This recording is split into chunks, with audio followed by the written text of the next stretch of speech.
Nothing to Prove, Chapter 3, Numbing Out. Last night, as I lay to fall asleep, my thoughts chased down a memory from the past few weeks. My 4 kids digging through their Christmas stockings and each laughing. Disappointed at the bottom was filled of oranges.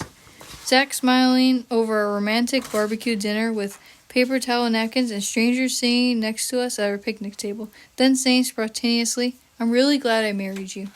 My sister relentlessly making fun of me for days because I somehow managed to make our waiter spill a tray of 15 drinks. Seriously, this is almost how many kids we have between us. With my head on a pillow, I mentally scrambled to catch these moments and stuff them in deep.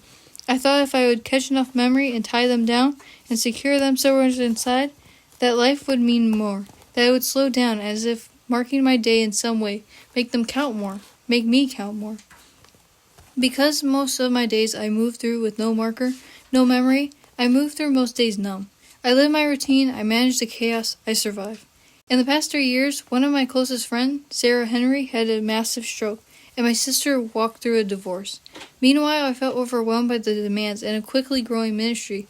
Cooper and my other growing kids required my attention, the haunting needs I couldn't meet around the globe, and just life and its pressures.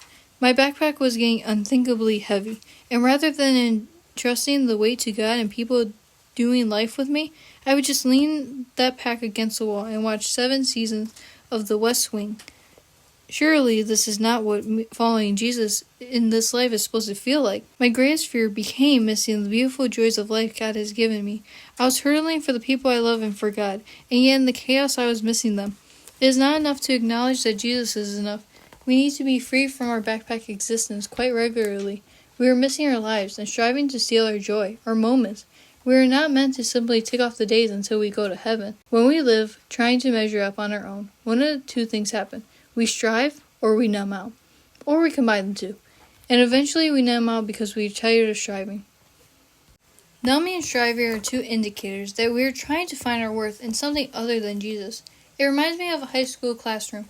You have the strivers, the straight A students with their perfect homework and their hands raised, performing. In the back of the class are the slackers who gave up a long time ago. They are checked out, watching the clock and waiting for class to be over. Maybe this has something to do with their personalities and bents, but I think each of us express these 2 gears of striving and numbing in unique ways. You may be a pleaser or achiever, or maybe you're a rebel, but you and I both have the same needs, to be deeply known and unconditionally loved, which means no matter how you express it, you too crave acceptance. Eventually, we all get tired of our chronic thirst, and it feels simpler to check off than face it. Numbing is easier than pain. Numbing is easier than striving. The weight of sin or stress or hurt surrounds all of us. The burden of pain of failing to meet our expectations, of not being the neighbor, manager, daughter, friend, spouse, or parents we wish we were. This is not about who we thought we'd be. We're tired of trying to change our reality, turning everything off through social media, busyness, 6 seasons of Friday night lights, alcohol, work, or even religious activity numbs us and helps us cope with all the heavy or hard things flooding us every day. But numbing is not living. Numbing is sleepwalking through our one gift of life. Our problem with being numb is that it is less detachable than sadness or anger or joy. People don't often even think about it, except that usually just under the surface, this is a nagging scene that something isn't right. If I were to ask how you're doing, would you be able to answer the question? We have an autoresponder for this type of question. I'm good, I'm fine, okay I guess. But how about your soul? Are you truly fulfilled and happy? This feels intrusive and terrifying to answer. We proceed from one unchanged routine to the next, from our usual breakfast cereal to the Monday morning work routines, meetings, errands, or carpooling lines, the routine we drive to and from work, the predictable recipes we cook for dinner, the reoccurring conflict we meditate between our children, even the order in which we wash our face, brush our teeth, and climb into the pajamas at the end of the day. For most of us, days are blurred into years or life stages, and the unique storylines plays out in our God-given lives become weary because of our delight. What are we missing? The mundane parts of life aren't the enemy to God's movement. They are the soils for it. We dismiss ourselves and miss that we actually were created and equipped to be part of a glorious eternal story that God who adores us is building here. We tend to segment our lives into silos. We divide what we think is the spiritual from the practical. We divide what we think is important from the mundane. We divide what we love to do from what we think we are supposed to do. We divide our family or friends from the mission of our lives. We miss that God is mixing into every part and wants to entangle internal storylines and encounters into our everyday activities and people. We're separating all the parts that are supposed to bleed together, and yes, they will make a mess. But God created this chaos recipe of faith and fulfillment. One day not long ago, I turned off my cell phone at 5 p.m. and observed as everyone stayed busy with homework or TV or friends.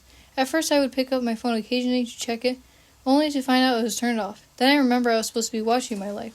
I watched 8-year-old Coop bring me a book about Legos to read to him as he crawled onto my lap. I watched 10-year-old Carolyn ask me to help me with math. Then in 3rd grade is already outsmarting me. 14-year-old Kate plopped herself up on the counter and told me stories about her day while I stirred chili. 16-year-old Connor came downstairs and joined our conversation and set the table for me, after I asked him to, of course. I watched my life instead of my phone, and I love my life. Perhaps most of the things were happening on other days, but I wasn't intentional and present enough to catch the details and appreciate the gift of it all. And yes, God is in the ordinary moments. He is also calling us to do wild and observant things we would never imagine to. It isn't either or, it is both and. Sometimes we don't even know what are the big things and which are the small. Heaven will tell the stories earth missed. Our identity must shift from helpless, striving, surviving, insignificant small creatures to eternal, loving, secure, confident, dangerous, empowered people on a clear, noble, internal mission, who always happens to accomplish that as they are teachers, clerks, executives, janitors, mothers, and friends. A big vision that wakes us up. I believe we crave vision almost more than anything else. Right up next to our deep thirst for love and relationships and acceptance is a vision that inspires and ignites all other craving. Visions actually wake us up from numbing. Yes, we sometimes choose numbing as an alternative to striving us successfully to accomplish big things, but a true God-focused vision awakens us to something both greater and something more obtained than what we've been chasing. I have a crazy dream that every person who believes in the name of Jesus on earth would unite under his name and love each other and God in a radical way, such as the world has never seen in our generation before. It's a big vision, and I'm sure as you read these words, you're tempted to glaze over because it's lofty. It's not helpful to your immediate need to pay the bills, or find the right therapist for your child with autism, or help your parent with cancer, or help you meet the guy who may be marriage material. Or simply, this vision doesn't help your sad heart, and that you don't even quite know that it's sad. But actually think of it as a big vision can change that. Maybe not meet the right guy part. When we have a clear, wild vision, we truly need each other and find a relationship. We find a part of something bigger than ourselves and feel accepted, and we recognize our need for God like never before. We find His love in ways we never before. I keep coming back to the Bible and the God of the Bible because it is completely compelling, and it satisfies the deep part of me that aches for purpose and vision and something bigger than me. And if I am a fool for believing all these wild things and spent my entire life on Him, at least I'm not the only fool. This book, the Bible, is full of strivers and visioners and everyday shepherd and salesman. Paul made tents and preached and considered his entire life, the glory of it and the pain of it, an utter loss in comparison to knowing Jesus. Noah had a rebellious kid and built a boat that happened to save humanity. Abraham pulled his entire family into the desert and mostly just hung on there for the entire life. Yet God was fulfilling purposes that would extend for generations, and even into eternity. David tended sheep in the middle of nowhere, and he just happened to learn how to use a slingshot, which came in handy later. Joshua served alongside Moses, invisible, for years, during which he developed faithfulness and faith that would lead a generation to the promised land. Ruth cared for her mother-in-law, gathered food, and found a good man. Then she raised her kids and happened to be raising the ancestors of Jesus Christ. Nehemiah had a secular job for a pagan king, but was in the exact place to help rebuild the walls of Jerusalem, protecting and bringing together God's people. Jesus was a carpenter, and his men were tax collectors and fishermen and single and parents and missionaries. It happens to all blend together, our everyday roles in the story of eternity, but all too often we compartmentalize and miss it. When Zach and I were in the cemetery, the school offered symphony tickets to students at a very low cost. I'd never been to symphony. Truly, I never wanted to go to symphony. Zach secured the tickets and surprised me on a date night. I wasn't sure I liked the surprise. As we sat amidst the awkward stiffening of people taking their seats, with hushed whispers clattering the silence. I regretted spending valuable babysitting dollars for this. Then a solo violin cut through the awkward, stiff air. It was stunning, but still, I wasn't moved. Then the flutes joined, and I relaxed a little. Then every one of the nearly 100 instruments flooded the room with sound. I fell apart. I leaned back and tried to process it. Each string and each key, each note working in unison, built a beauty I didn't even know existed. You and I are built to enjoy the symphony. God is always playing. We hear only a single, seemingly random crash and a bleeding undertone of the silo. We miss the whole because the parts are broken up and lose their beauty. Every story in human in the Bible, all were building one story that could have been imagined at a time. The symphony they were a part of led to the Son of God coming to earth to pull an entire people into eternity. I suspect when David was shearing sheep, he wasn't clear on the point. Currently, Daniel sat down to his salad while others around him dined on steaks.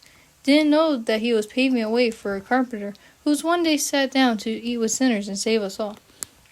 When I read God's stories, I start to feel like an absolute fool if I spend even one day of my gift of life here numb, checked out, distracted.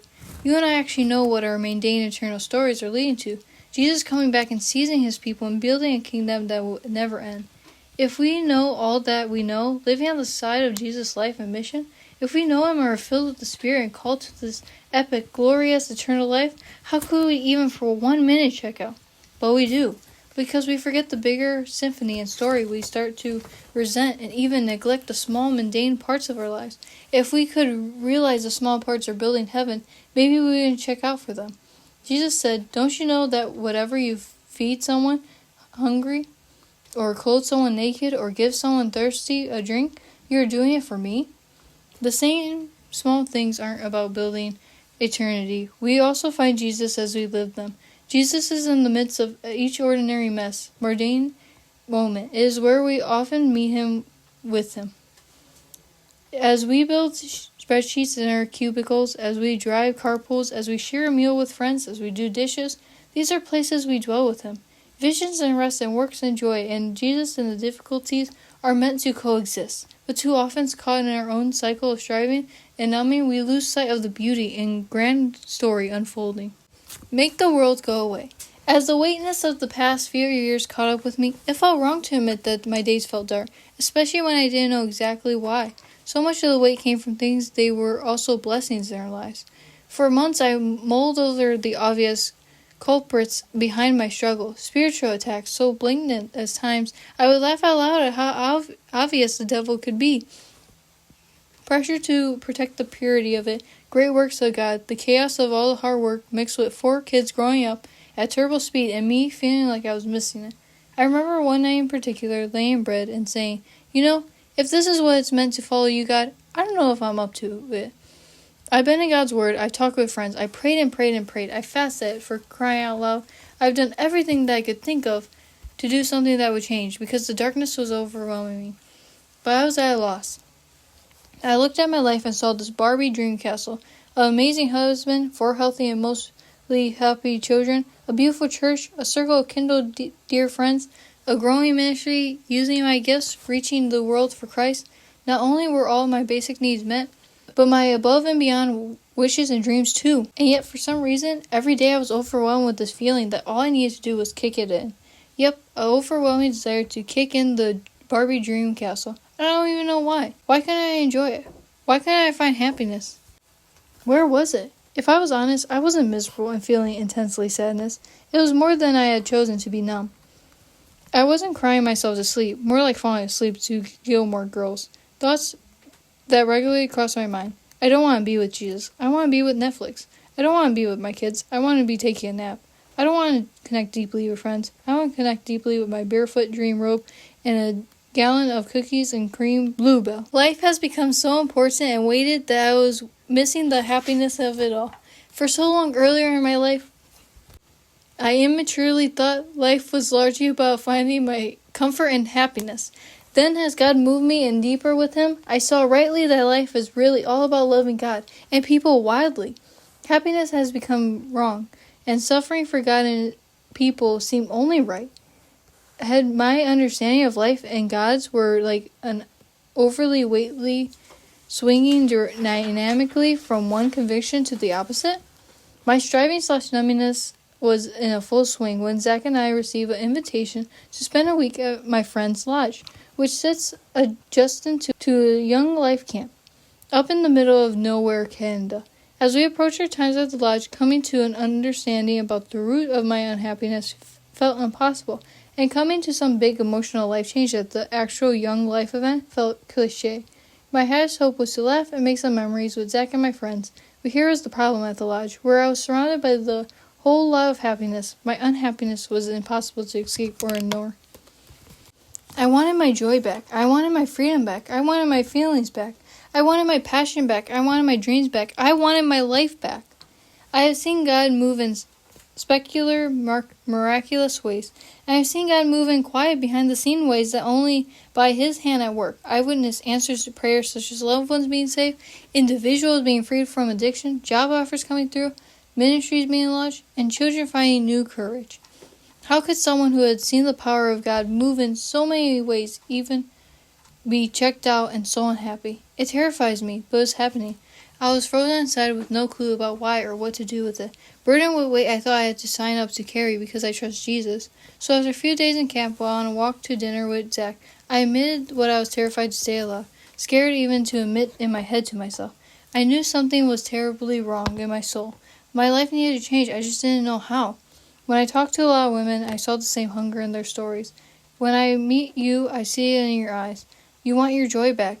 You want your freedom back. You want your feelings back. You want your passions back. You want your dreams back. You want your life back. One night after dinner, I snuck away to spend more time with Jesus. It was a flat-lined time as I had known. I didn't cry. I didn't read. I looked up in the skies, asking God what to do with the weight I was feeling. My miserably heavy, invisible pack. God brought me there because He was ready to shift the way we were doing life together. He wouldn't let me miss my life. He wouldn't let me miss His love. He wouldn't let me miss Him. He came after me, and He's coming after you. A fellow lodge guest stumbled up the path, seemingly lost. He was an older gentleman with silver hair and sincere eyes. I heard others around the camp refer to him as a wise counselor. A wise counselor. This is exactly what I need. Someone to diagnose me. Someone to explain this heaviness that invaded my life. As he walked up, I said, "Sir, I know this is going to sound crazy, but I think I'm supposed to tell you my problems." He laughed and sat down next to me. Over the course of the next hour and a half, the man listened patiently to every significant and insignificant thought about my life.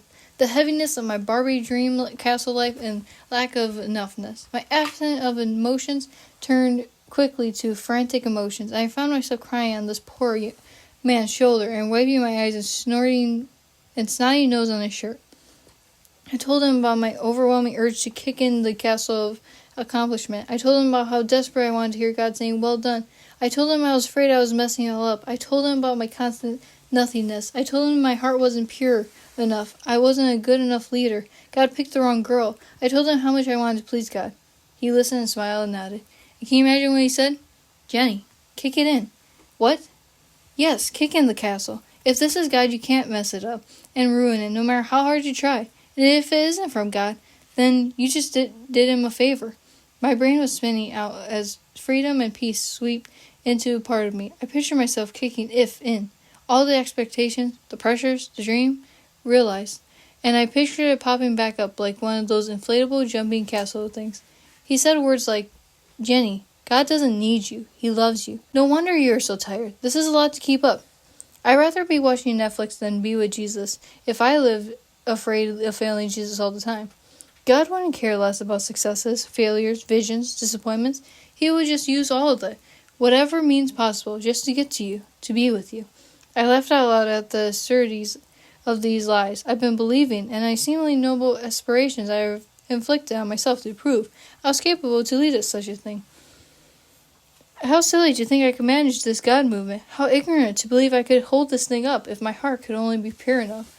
I realized that night I've been living a lot of my life for God instead of with God, and this is a lot of pressure on a girl. That night, as near to heaven as I felt, God whispered, "What if all you ever wanted, all the happiness you have craved, just happens to be found in me?" Of course. I knew it, I just didn't believe it, and it turns out there is a difference. He whispered, "You know your soul is craving me, only me. That is what you crave. This is life. This is peace. This is hope. This is joy.